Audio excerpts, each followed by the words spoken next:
Welcome back. One final point before we go tonight. What the mainstream media was too afraid to tell you about the news this week. This week, while the mainstream media obsessed about First Lady Melania Trump's white hat, here are the things that happened that really matter.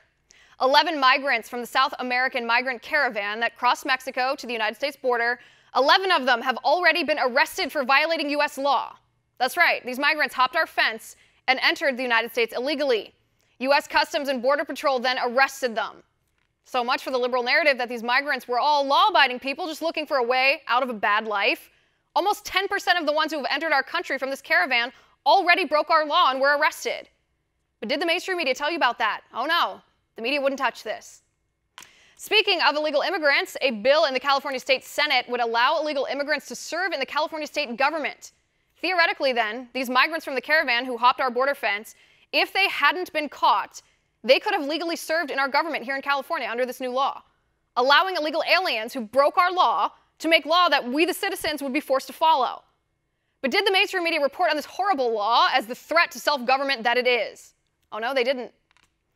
CNN reported on anonymous sources who made vicious allegations against Admiral Dr. Ronnie Jackson, President Trump's then nominee for Secretary of the VA. The anonymous sources accused Jackson of drunken driving that resulted in multiple car wrecks, among other things.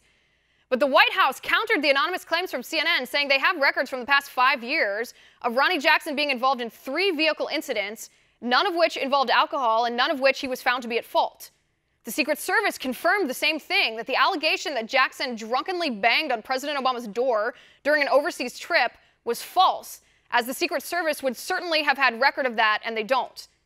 Yet the mainstream media barely reported on these corrections because it makes them look like the biased liars they are for pushing out the unverified and false allegations in the first place. A Broward County student by the name of Kenneth Preston exposed negligence by the Broward County School District regarding their responsibility to keep their schools safe.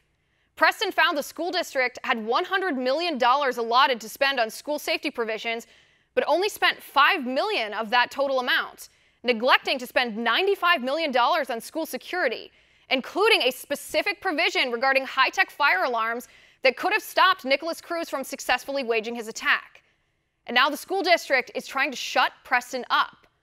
Funny how the mainstream media will report on the Parkland students walking out of school and pushing gun control, but doesn't even care about real school safety enough to ask the Broward County School District why they didn't spend this money on school safety features.